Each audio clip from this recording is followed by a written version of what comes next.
Hello achievers, कैसे हैं सब लोग। तो भाई आज मैं आप लोगों को क्लास 10th में जो भी रेफरेंस मटेरियल है वो आपको कहाँ से मिलेगा ये बात बताने के लिए आई हूँ। ठीक है, बुक्स में बच्चों को बहुत ज़्यादा ये रहता है कि मैम हिंदी की समरीज कहाँ से मिल जाएंगी, ओसवाल के सैम्पल पेपर ज़्यादा अच्छे हैं, क्वेश्चन बैंक ज़्यादा अच्छे हैं, या इससे भी अच्छा कुछ हमारे पास में है, या फिर अरिहंत और एडुकार्ट में से क्या बेटर है। तो ये सारे ऑप्शंस मैंने एक्चुअली देखे हैं, बुक्स को एनालाइज किया है, बच्चों से बातें की हैं, और उसके बाद में कुछ ऑप्शंस हैं मेरे पास में जो मैं आपको बताने वाली हूँ।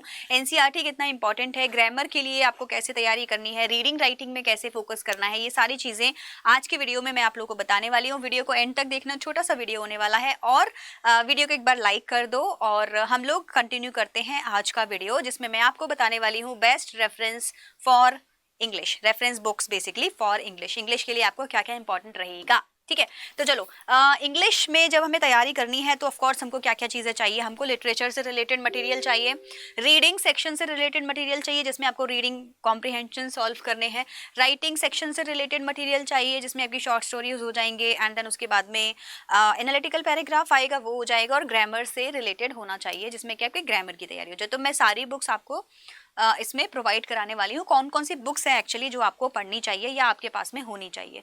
तो जल्दी जल्दी जल्दी जल्दी इस चीज़ को आज हम लोग कवर कर लेते हैं। तो सबसे पहले मैंने सारी बुक्स को देख लिया, सब कुछ एनालाइज कर लिया, उसके बाद में मुझे समझ आया है कि एडुकार्ट का जो मटेरियल है वो सच में अच्छा है, तो आप लोग इसको यूज़ कर सकते हैं। स्पॉन्सर नहीं कर रही हूँ, कुछ भी बिल्कुल भी नहीं कर रही हूँ।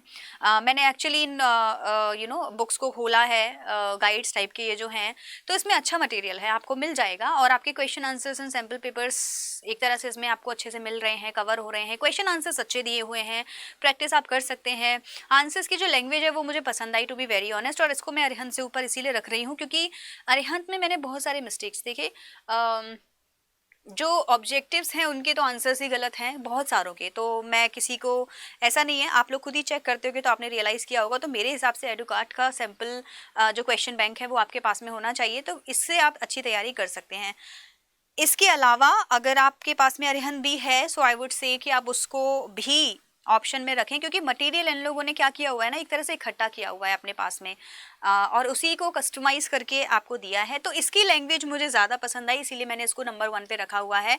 नंबर 4 पे क्या है वो भी आप लोगों को देखना है। ठीक है, नंबर 2 पे ऑफकोर्स मुझे सैम्पल पेपर्स आपको तैयारी करना अभी जो शुरू करना है उसके लिए मैं आपको उस साल के सैम्पल पेपर ज़रूर से सजेस्ट करूँगी, जाइए इनको पढ़िए, पहले अपनी तैयारी कर लीजिए, उसके बाद में इन सैम्पल पेपर्स को एक या जो भी आपका टाइम है, जो भी रीडिंग कॉम्प्रिहेंशन कर रहे हैं तो उसके हिसाब से, या फिर अपने सैम्पल पेपर्स को सॉल्व कर रहे हैं तो उसके हिसाब से आप इनको पढ़ना शुरू कर दीजिए। तो ये मेरे हिसाब से अच्छा रहेगा। और एक और काम करिएगा, सैम्पल पेपर को सॉल्व करने के लिए ना एक टाइम मैनेजमेंट सेट कर लीजिए कि मेरा 2 घंटे का पेपर है, 2.5 घंटे का पेपर है, तो अकॉर्डिंगली मैं इसको करूँगा। ठीक है, तो अगर आप इस तरह से करेंगे सैम्पल पेपर को सॉल्व, तो आपको एक आइडिया लग जाएगा एग्जाम में आप किस तरह से रिएक्ट करने वाले हैं, आपका माइंड कैसे रिएक्ट करने वाला है, या कहाँ कहाँ पे मिस्टेक्स हो रही हैं जिसको आपको क्या करना है, इम्प्रोवाइज करना है उन चीज़ों में, राइट। तो ये वाला फोकस आप लोग ज़रूर से करिएगा, और उस सवाल के sample papers I think is much much much better.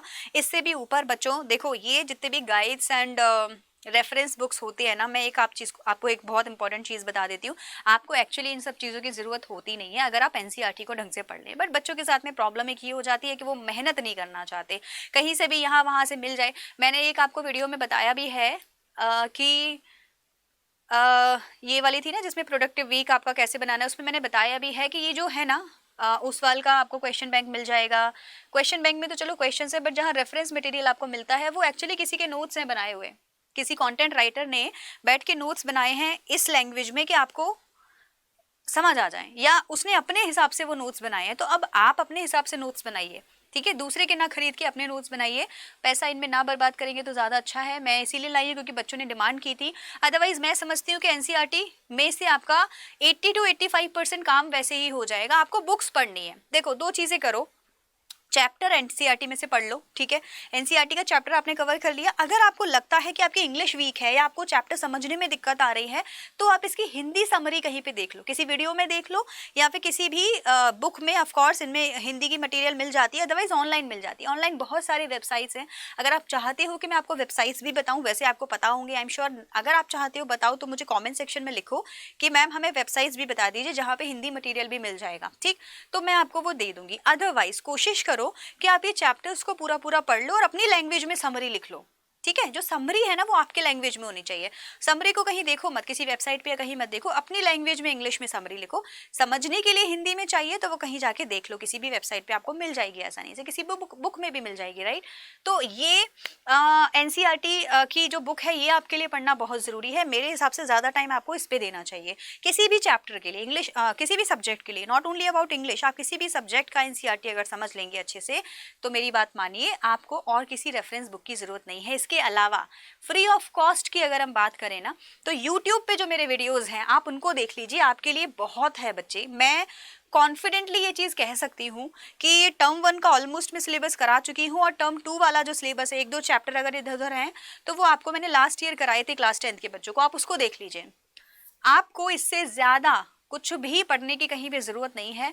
मेरे लेक्चर्स में आपको पूरा पूरा कवर ये सारी चीज़ों का मिल जाएगा। प्लेलिस्ट पे जाइए, प्लेलिस्ट में जाके आप ये सब कुछ सर्च कर सकते हैं, ठीक है। ऑर्गेनाइज हो गई है प्लेलिस्ट आपके लिए, आपको वहाँ भी सब कुछ मिल जाएगा। तो 2x स्पीड पे देख लिया करो यार, अगर ज़्यादा टाइम कम है तो 2x स्पीड पे देखो, लेकिन देख लो वीडियोस को, जिससे क्या है ना आपको और ज़्यादा इधर उधर भागने की ज़रूरत नहीं पड़ेगी। तो एनसीईआरटी बुक्स ऑफकोर्स मेरे लिए टॉप 1 पे रहती, तो कुछ भी हो जाए आपको एनसीईआरटी को मिस बिल्कुल भी नहीं करना है। Next which is very very important, that is the अड्डा 24/7 का रेफरेंस मटीरियल। अब आप बोलोगे मैम आप फिर से कोर्स बेच रही हो, मैं आपको एक चीज़ बहुत अच्छे से समझा देती हूँ। जो कंटेंट क्रिएटर्स है ना, आपको पता है हमारे जो अड्डा 24/7 की जो कंपनी है, they have a perfect team for content creators, जो आपका कंटेंट बना रहे हैं क्लास 10th के लिए, जो हम निश्चय बैच में प्रोवाइड बच्चों को कराएंगे। तो जो भी बच्चा एनरोल कर रहा है निश्चय बैच में, उसको ये सारा ई बुक के नाम से आपको ये मिलेगा, ये सारा कंटेंट आपको मिलेगा, फ्री है ये सारा कंटेंट, राइट। और इस कंटेंट को बना कौन रहा है? इस कंटेंट को कंटेंट क्रिएटर्स बना रहे हैं। जैसे जो मैंने बुक्स आपको बताई है ना, अगर आप इन बुक्स पे फोकस करोगे तो ये भी किसी कंटेंट क्रिएटर ने ही बनाई है, किसी टीचर ने बनाई है। जैसे मैं भी content as a content writer काम कर चुकी हूँ, जहाँ पे मैंने बुक्स के लिए लिखा है, राइट। बुक्स के लिए क्या क्वेश्चंस होने चाहिए, क्वेश्चन का आंसर कैसे होना चाहिए, इसीलिए मेरी आंसर मेकिंग थोड़ी सी डिफरेंट है। मैं आंसर्स को फ्रेम कर लेती हूँ इजीली, क्योंकि मैं ये काम पहले बहुत कर चुकी हूँ। तो ये जो कंटेंट क्रिएशन है, इसमें हम टीचर्स एंड कंटेंट राइटर्स मिलके ये वाला कंटेंट आपके लिए बनाते हैं। तो जो चीज़ आपको कहीं और मिलेगी वो आपको यहाँ भी मिलेगी, राइट। इनफैक्ट मैंने किसी बैच में आई थिंक दिखाया हुआ है बच्चों को पूरा कंटेंट निकाल के कि हर चैप्टर की मतलब राइटर 6-6, 7-7 घंटा बैठ के एक चैप्टर पे देते हैं, जिसमें वो question answer, summaries, important lessons to be learn, poetic devices अगर पोम है तो, उसके बाद में वैल्यू बेस्ड क्वेश्चन, सब कुछ हर चैप्टर में, इंट्रोडक्शन, जो जो चीज़ें आपको चाहिए हर चैप्टर में वो वहाँ पे अवेलेबल होता है। तो ये भी एक अच्छा ऑप्शन है आपके लिए अगर आप चाहेंगे तो। बट ये ऑफ कोर्स निश्चय बैच के अंदर आएगा। निश्चय बैच आप अड्डा 24/7 की वेबसाइट पे जाके सर्च कर सकते हैं। जो भी प्राइस वहाँ पे होगा उस पर मैक्सिमम डिस्काउंट लेने के लिए आपको Y548 का कोड लगाना है। अगर आप ये कोड लगा के वो परचेज करते हैं तो जितना भी डिस्काउंट हो सकेगा वो आपके लिए वहाँ पे हो जाएगा और इसका पार्ट बन जाएंगे। दो चीज़ें का फ़ायदा होगा, एक तो टीचर्स आपको पढ़ा रहे होंगे, जो भी आपके टीचर्स हैं, उसके अलावा जो मटेरियल है वो आपके लिए फ्री होगा। वीडियोस वहाँ रहेंगे रिकॉर्डेड फॉर्म में फ्यूचर तक के लिए, मतलब आपके एग्जाम तक के लिए आपके पास में रहेंगे, जो कि मुझे एग्जाम के बाद तो क्या ही करोगे उनका, लेकिन जब तक आपके एग्जाम है तब तक आपके पास में उसका एक्सेस रहेगा। क्लियर हो गया ये वाली चीज़ आप लोगों को? तो ऑफकोर्स ये आपके लिए बहुत इंपॉर्टेंट है। अब बात करते हैं ग्रामर की बुक के लिए। तो मैंने देखो वैसे भी आपको हर वो चीज़ एग्जैक्टली बता दी। अरिहंत मैंने यहाँ नहीं लिया क्योंकि मुझे सच में समझ नहीं आती, एडुकार्ट मुझे आती है, उस वाल is good for practice. And अड्डा का मटेरियल मैंने आपको बता ही दिया। NCERT is on top of everything. NCERT तो आप बस ऐसे समझोगे, उसके बिना मैंने सच में गाइड्स नहीं खरीदी थी अपने 10th-12th में। मैं सिर्फ और सिर्फ एनसीईआरटी से पढ़ती थी और ऑनलाइन मुझे मटेरियल मिल ही जाता था, ढूंढ ढांड के सब मिल जाता है, ठीक है।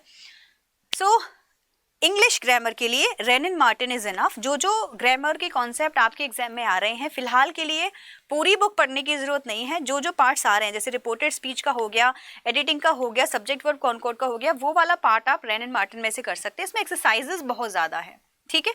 हर टॉपिक के 2-2, 3-3, 4-4 एक्सरसाइजेज हैं, जिससे आपका काम हो जाएगा एग्जाम तक का। इसके अलावा फिर से मैंने बहुत सारे वीडियोज़ ऑलरेडी बना दिए हैं, आप जाओ सर्च करो और उनको देखो। रिपोर्टेड स्पीच की ऑलरेडी वीडियो है। आपको रिपोर्टेड स्पीच का क्लास कब चाहिए आप मुझे बता दो कमेंट सेक्शन में। मैंने एक क्लास रखा था इन पास्ट, बट कुछ टेक्निकल इश्यूज की वजह से वो पोस्टपोन कर दिया और अभी तक उसका टाइम नहीं आ पा रहा है। तो आप कब चाहते हैं रिपोर्टेड स्पीच की क्लास वो मुझे बता दो, मैं अकॉर्डिंगली इसको कर दूंगी।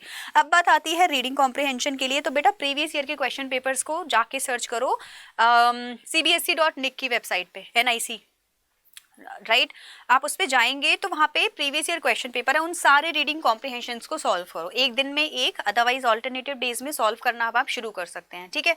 तो उससे क्या होगा आपका एटलीस्ट रीडिंग कॉम्प्रिहेंशन का काम हो जाएगा। जो ग्रामर है उसको भी सॉल्व करो वहाँ पे, रीडिंग कॉम्प्रिहेंशन है उसको भी सॉल्व करो वहाँ पे, ठीक है। तो दो चीज़ें तो आपकी उसी से कवर हो जाएंगी। राइटिंग सेक्शन आई वो सजेस्ट यू ज़्यादा मेहनत आपको करने की ज़रूरत है नहीं। एनालिटिकल पैराग्राफ के ऊपर ऑलरेडी मेरे वीडियोस है जिसमें मैंने लिटरली आपको ऐसे समझाया है ना एनालिटिकल पैराग्राफ, आई डाउट कि आपको शायद ही कोई इतने ढंग से समझाएगा। आप एक बार वीडियो को जाके देखो, एनालिटिकल पैराग्राफ बाय निधि मैम डालोगे तो आ जाएगा, तो वो बहुत इंपॉर्टेंट है। आप उसको देखोगे तो उसको वो आपको समझ में आ जाएगी। Letter of order, letter of inquiry, इसके ऊपर मैं वीडियोस बहुत जल्दी आपके लिए लेके आने वाली हूँ। अदरवाइज ऑफ कोर्स जिन रेफरेंस बुक्स के बारे में मैंने आपसे बात की है वहाँ पे वो चीज़ें आपको मिल जाएंगी, ठीक है। इसके अलावा कोई और क्वेश्चन है तो मुझे कॉमेंट सेक्शन में बता दो। I will be happy to help you and reply you, and I will meet you again in the next video. Bye everyone and take care.